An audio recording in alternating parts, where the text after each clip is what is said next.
Halo semuanya, perkenalkan nama saya Tito Satrio. Hari ini saya akan menjelaskan materi mengenai masa-masa kerajaan Hindu-Buddha di Indonesia.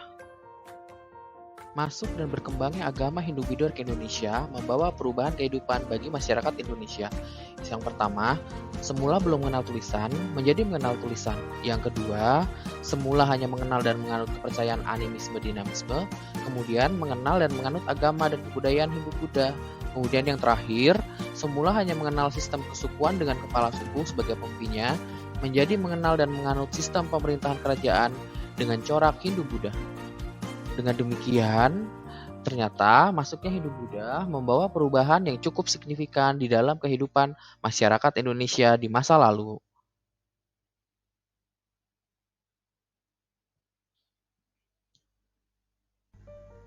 Masuk dan berkembangnya agama Hindu-Buddha ke Indonesia didasarkan oleh 4 teori. Yang pertama, teori Waisya, beranggapan bahwa agama Hindu-Buddha dibawa oleh para pedagang. Kemudian, teori Ksatria, agama Hindu-Buddha dibawa oleh para ksatria yang kalah perang di India. Kemudian, teori Brahmana, agama dan kebudayaan Hindu-Buddha dibawa oleh golongan para Brahmana. Dan yang terakhir, teori nasional, bahwa bangsa Indonesia yang berdagang ke India pulang dengan membawa agama dan kebudayaan Hindu-Buddha atau sebaliknya. Masuknya agama Hindu-Buddha ke Indonesia pada akhirnya akan berakulturasi dengan budaya asli Indonesia. Yang pertama dari segi bangunan. Seni bangunan tampak pada bangunan candi sebagai wujud percampuran antara seni asli bangsa Indonesia dengan seni Hindu-Buddha. Kemudian seni sastra dan aksara. Seni sastra dan aksara, terutama di Pulau Jawa, sangat erat kaitannya dengan budaya Hindu-Buddha. Yang terakhir, sistem kalender. Di dalam sistem kalender, adanya penggunaan tahun saka. Tahun saka ini yaitu dimulai tahun 78 Masehi pada waktu Raja Kaniska. Kerajaan Kutai atau Kutai Kartanipura adalah kerajaan bercorak Hindu Nusantara yang memiliki bukti sejarah tertua. Yupa adalah prasasti tiga kerajaan Kutai. Informasi yang ada diperoleh dari Yupa atau prasasti dalam upacara pengorbanan yang berasal dari abad keempat.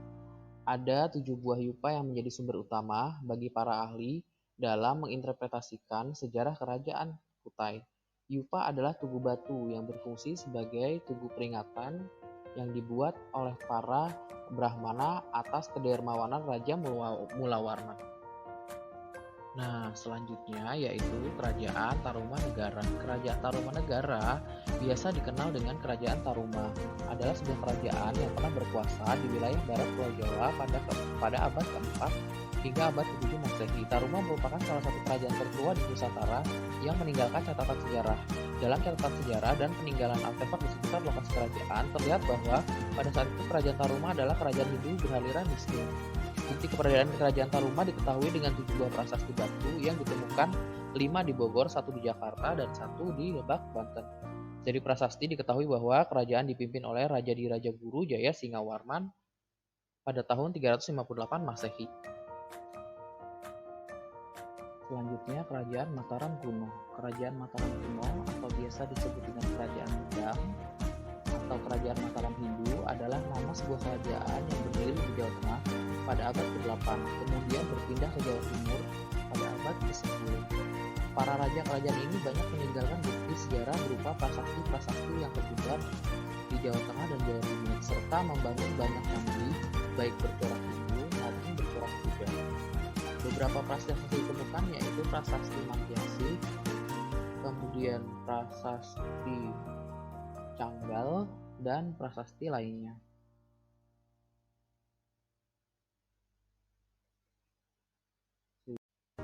Kerajaan selanjutnya adalah Kerajaan Sriwijaya.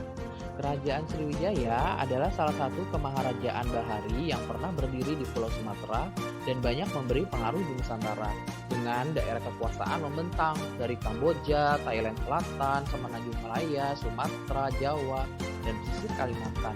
Dalam bahasa Sanskerta, Sri berarti bercahaya atau gemilang dan Wijaya berarti kemenangan atau kejayaan. Maka Nama Sriwijaya bermakna kemenangan yang gilang gemilang. Bukti awal mengenai keberadaan kerajaan ini berasal dari abad ke-7, seorang pendeta Tiongkok Ising yang menulis bahwa ia telah mengunjungi kerajaan Sriwijaya. Kerajaan Kediri atau Kerajaan Panjalu adalah sebuah kerajaan yang terdapat di Jawa Timur antara tahun 1042 hingga tahun 1222. Kerajaan ini berpusat di kota Daha yang terletak di sekitar kota Kediri sekarang.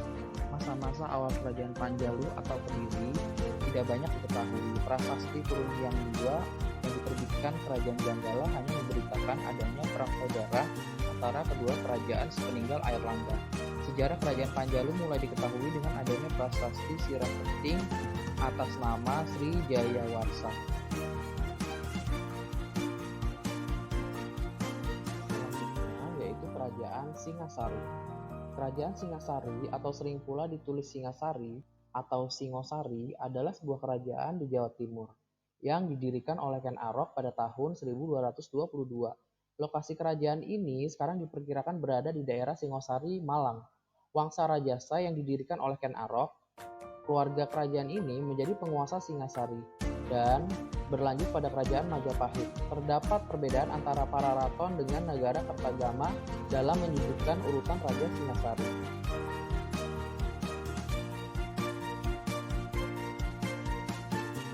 Selanjutnya yaitu Kerajaan Majapahit.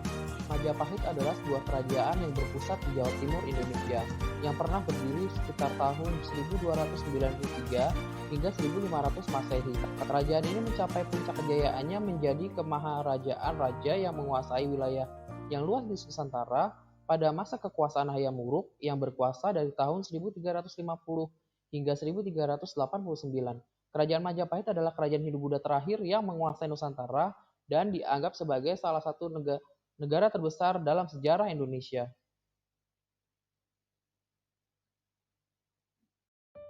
Demikianlah presentasi saya hari ini.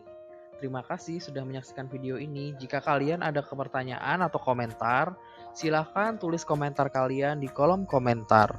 Terima kasih, sampai jumpa di pertemuan selanjutnya.